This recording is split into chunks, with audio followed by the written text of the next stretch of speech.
você que acompanha a gente aqui no Futebol na Veia, tudo bem com você? Eu sou Felipe Gomes e estou começando mais um girão da rodada aqui no nosso canal do YouTube. Então se você ainda não é inscrito, já se inscreva aqui embaixo no nosso canal, ativa o sininho, deixa o seu like e vem comigo. E a primeira partida que a gente vai trazer para você é Fortaleza e Grêmio, e quem vai contar como foi o jogo vai ser o Lucas Augusto. Então Lucas, é com você, conta pra gente como que foi Fortaleza e Grêmio.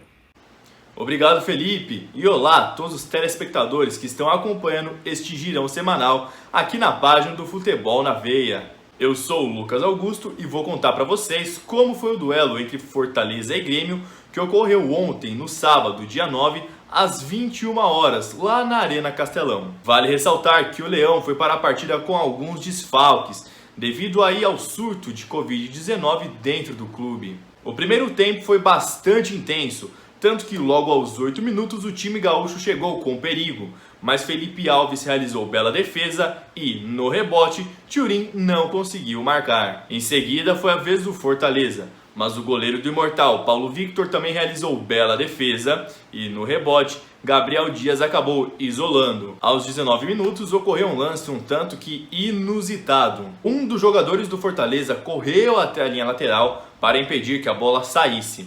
Ele conseguiu, atingiu seu objetivo, ele rolou a bola para dentro das quatro linhas novamente, mas ele em si acabou saindo, indo de encontro ao técnico tricolor Renato Gaúcho, que por sua vez o segurou para impedir que ele voltasse a campo e desse continuidade à jogada.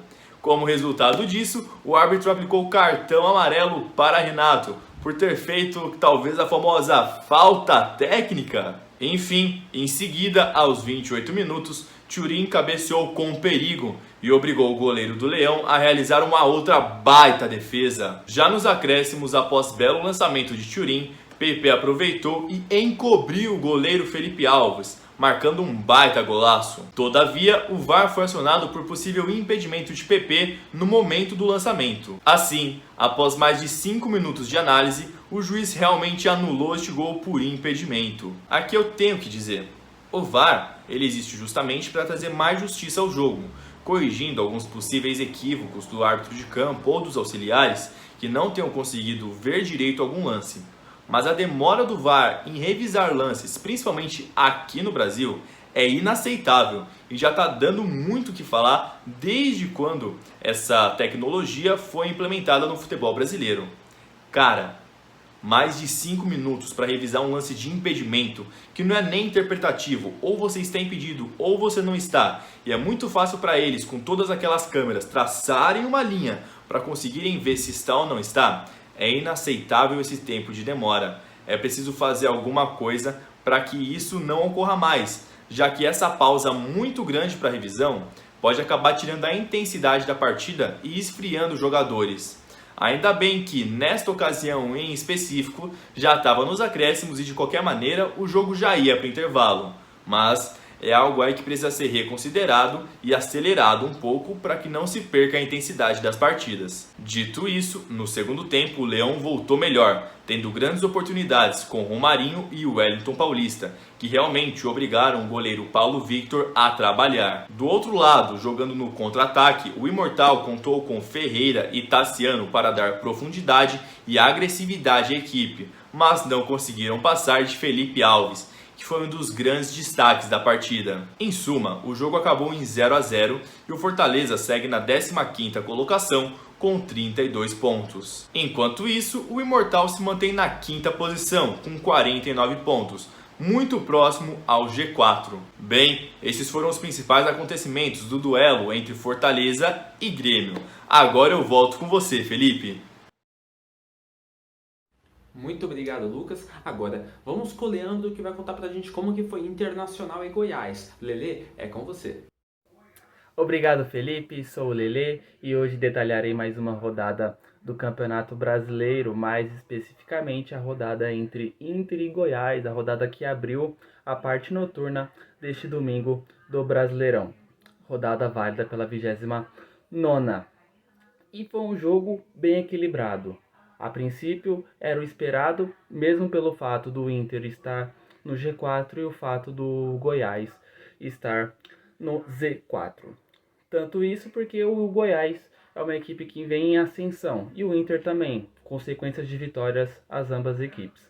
E assim foi o primeiro tempo e o segundo, principalmente o primeiro tempo, onde o Inter teve boas oportunidades no início do jogo e o Goiás logo em seguida, no meio da primeira etapa, também teve oportunidades interessantes e com boa intervenção do goleiro colorado. Mas no fim, o jovem Praxedes abriu o placar para a equipe gaúcha, mudando muito o panorama até do Campeonato Brasileiro. Até então, Flamengo e São Paulo despontavam como as duas equipes que iriam até o final em briga pelo título. Até o fato interessante de Flamengo e São Paulo definirem a última rodada entre eles. Porém, o Inter, com a sequência de vitórias e com esse gol momentâneo no primeiro tempo, abriu uma outra margem no campeonato, né? O Inter, com aquele gol, iria para os 53 pontos, ficando apenas 3 do São Paulo. Lembrando que, por mais que o Flamengo esteja um jogo a menos do Inter e do São Paulo, o Inter não tem nenhum jogo a menos que o São Paulo, ou seja, são 3 pontos literais. E lembrando que o Inter ainda tem um confronto direto com o tricolor paulista. E foi assim que se destoou o primeiro tempo, terminando com o Inter com 1-0. No segundo tempo, continuou o equilíbrio, porém o lado verde prevaleceu nas chances reais de gol. A equipe do Goiás teve um pouco mais de oportunidades, teve até um gol anulado, mas com a intervenção do VAR. Até então o gol teria sido validado pelo juiz, porém o VAR interviu. E assim foi o restante do segundo tempo. O Goiás tendo mais oportunidades e o Inter abdicando dos contra-ataques, que já virou uma tônica nesse Inter do Renato Gaúcho, do Abel Braga, muito diferente do Kudê. O Kudê era um time que o Kudê tinha o elenco que fazia o jogo correr, tinha mais posse de bola, fazia questão de propor o jogo. O Abel Braga já é um pouco diferente. Ele faz questão de ter a bola quando o jogo está empatado ou quando tem desvantagem. A partir do momento que o Inter tem a vantagem, ele não faz muita questão. E foi assim o segundo tempo, com o Goiás tentando o gol e o Inter nos contra-ataques tendo as principais oportunidades no segundo tempo. E assim encerrou o jogo com o Inter 1-0 em cima do Goiás. O Goiás continua na zona de rebaixamento, numa situação delicada, apesar da ascensão, tanto técnica como de pontos na competição. Já o Inter, de um time que iria brigar sangue por sangue por uma vaga na Libertadores, seja ela direta ou pela pré, agora vê o título brasileiro sendo provável. E é isso, sou o Lelê, direto do Girão FNV.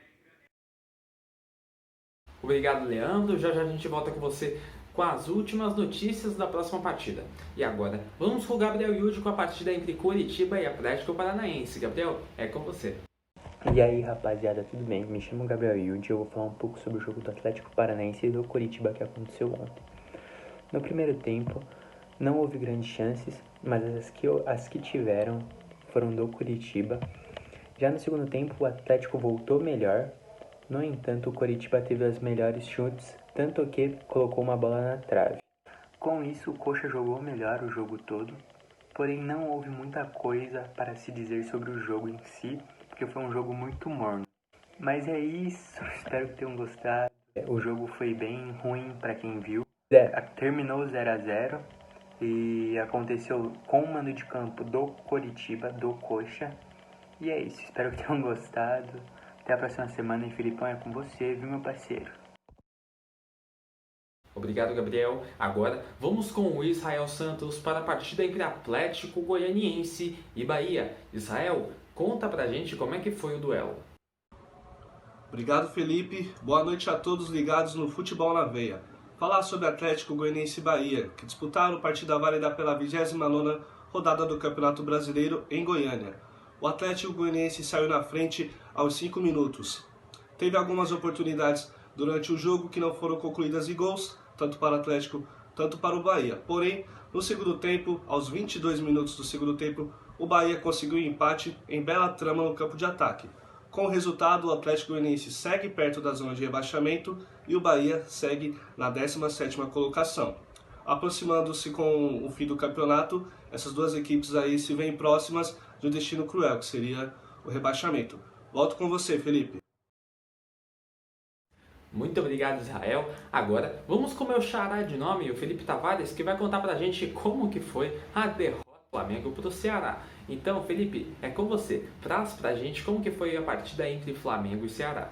Obrigado, Felipe. E para você que nos assiste, seja muito bem-vindo para mais um girão aqui no Futebol na Veia. Eu sou Felipe Tavares e vou falar um pouco da partida entre Flamengo e Ceará pela 29ª rodada do Campeonato Brasileiro. As duas equipes se enfrentaram no último domingo no Maracanã.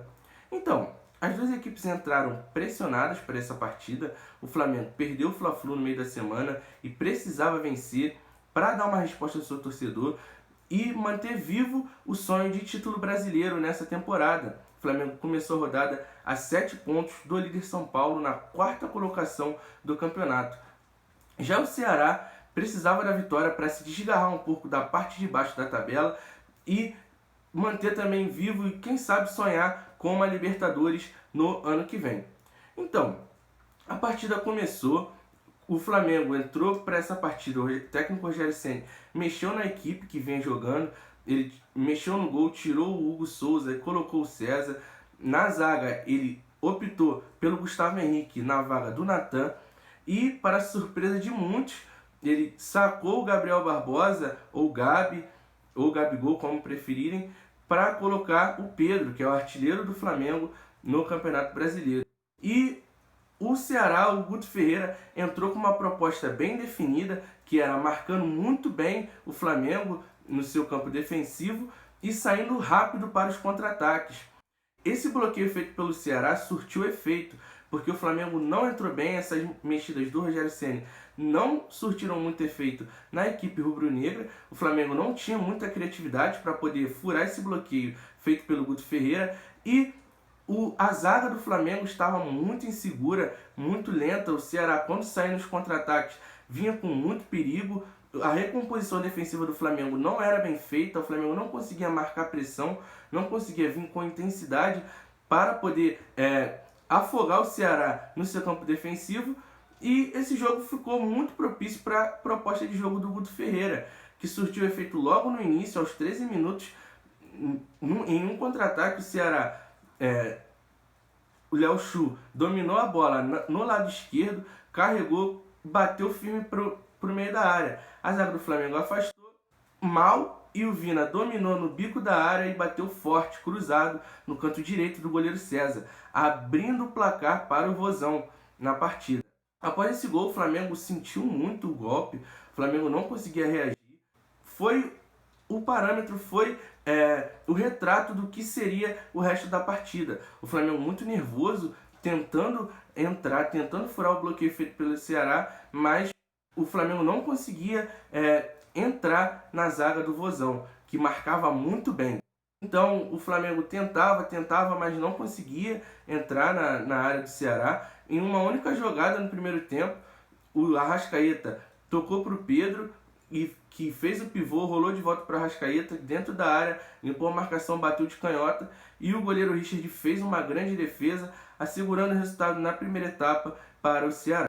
Passando para a segunda etapa, o técnico Rogério Ceni veio para o tudo ou nada, tirou o zagueiro Gustavo Henrique, colocou o Diego Ribas na intenção de ir para frente, de atacar o Ceará, trouxe o William Arão para a zaga. É uma mudança que o Rogério Ceni já vem fazendo constantemente na equipe rubro-negra, mas não adiantou muita coisa. O Flamengo até que conseguiu abafar um pouco mais o Ceará, conseguiu criar mais oportunidades, mas não era um bom dia para o Flamengo. A pontaria do ataque do Flamengo não estava bem, e o Flamengo sofreu muito com os contra-ataques do Ceará, principalmente no lado direito, que inicialmente era o Isla, e depois o Rogério, num ato meio que no desespero, tirou o Isla e colocou o Vitinho. O Flamengo tentou atacar, teve até uma cabeçada do Pedro, em que o goleiro Richard fez uma grande defesa, mas, como já foi dito, não foi um dia muito inspirado do ataque do Flamengo. O Flamengo não conseguiu fazer o seu gol, e o tempo foi passando, o nervosismo batendo, e o Ceará fechado, muito fechado, numa estratégia muito bem definida pelo Guto Ferreira, ali na sua retranca, e saindo muito rápido no contra-ataque, levando perigo ao goleiro César. E até que no finalzinho da partida, o Flamengo lá no abafa, lá naquele desespero de tentar empatar a partida, Num contra-ataque, o Kelvin foi acionado do lado esquerdo, no mano a mano com o Vitinho, que é um atacante que estava na área defensiva marcando, bateu de perna esquerda firme, cruzado, o goleiro César não conseguiu segurar, e então o Ceará fechou o placar. Isso foi aos 45 minutos do segundo tempo, fechando o caixão, garantindo a vitória para o Vozão, que subiu na tabela, conseguiu dar uma respirada e passou até a sonhar em uma vaga na Libertadores. Já o Flamengo perdeu a oportunidade de encostar no líder São Paulo, que perdeu mais uma vez, e se vê cada vez mais longe do título brasileiro. Esse foi o resumo da partida entre Flamengo e Ceará pela 29ª rodada do Campeonato Brasileiro. Felipe Tavares para o Girão no Futebol na Veia. É com você, Felipe! Muito obrigado, Felipe. Agora, vamos com o Leandro novamente para finalizar esse girão com o duelo carioca entre Vasco e Botafogo. Então, Leandro, conta pra gente como que se desenrolou e dá um resuminho pra gente sobre o que aconteceu.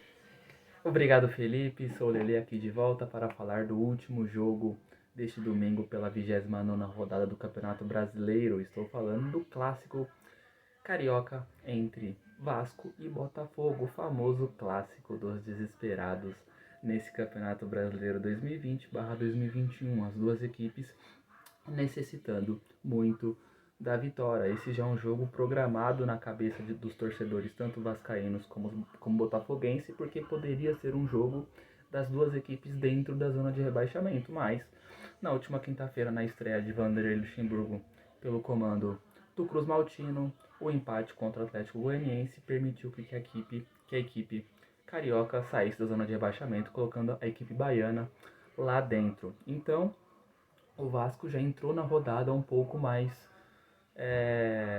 tranquilo em relação à tabela, por mais que não estivesse dentro da zona do rebaixamento. Já o Botafogo entrou muito pressionado para esse confronto e necessitando muito da vitória, mesmo o jogo sendo fora de casa em São Januário. E a partida foi um domínio total da equipe vascaína no primeiro tempo, principalmente com as ações do jovem Thales Magno, que curiosamente foi o autor do primeiro e único gol do primeiro tempo para a equipe do Vasco. O Luxemburgo já implementando uma evolução muito bacana, tanto técnica quanto tática da equipe. Uma equipe organizada, uma equipe que não tem muita envolvência, não tem aquelas questões muito ofensivas que a gente acaba vendo tanto no Palmeiras quanto com o Fernando Diniz no São Paulo. Não tem aquelas questões muito modernas, mas o Luxemburgo é um cara muito competente. Ele já consegue colocar uma organização já na sua segunda partida no comando do Vasco, coisa que o português Sapinto não conseguiu colocar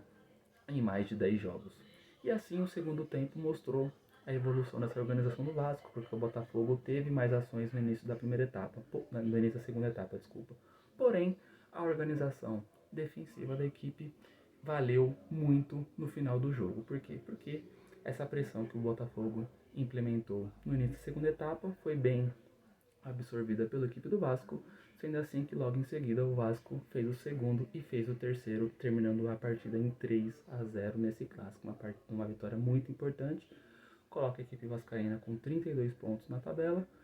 É uma equipe que vai brigar até o final contra a zona de rebaixamento, porém é uma equipe que já almeja voos um pouco mais altos dentro do campeonato, ficando mais na parte intermediária da tabela, ao invés de ficar até a última rodada brigando contra a zona do rebaixamento. Já é o efeito Luxemburgo. E foi isso, 3-0 para o Vasco, gol de Thales, Cano e Pikachu, e assim concede uma goleada inesperada nesse clássico dos desesperados da parte de baixo da competição. Já no lado botafoguense, apreensão, desânimo e muita preocupação em relação à equipe na tabela. A equipe tem 23 pontos, a primeira equipe fora da zona de rebaixamento tem 32, ou seja, a equipe está a 9 pontos de sair da zona de rebaixamento, faltando exatamente 9 rodadas, ou seja, são 27 pontos para o Botafogo tirar 9 pontos do Fortaleza, que é o 16º colocado. Situação muito complicada para a estrela solitária carioca. Mas foi isso. Vasco 3, Botafogo 0, encerrando a rodada de domingo pela 29ª rodada do Campeonato Brasileiro 2020. Sou o Lelê, direto do Girão FNV. Obrigado, Leandro, mais uma vez. E pessoal, esse foi o nosso girão da rodada dessa semana. Então na próxima rodada a gente já vai estar trazendo novamente mais conteúdo aqui para você, comigo, Felipe Gomes, eu espero. E sim, se você ainda não se inscreveu no nosso canal, já se inscreva aqui embaixo, deixe o seu like, ative o sininho. E não se esqueça das nossas redes sociais que estão aqui na descrição abaixo, que você pode entrar no nosso Instagram, já seguir a gente lá e não perder nenhum dos nossos boletins. Se você acompanha o time brasileiro, se você acompanha o time internacional, ou até se você quer saber as notícias sobre as principais ligas do mundo. Então pessoal, essa é minha deixa e até a próxima!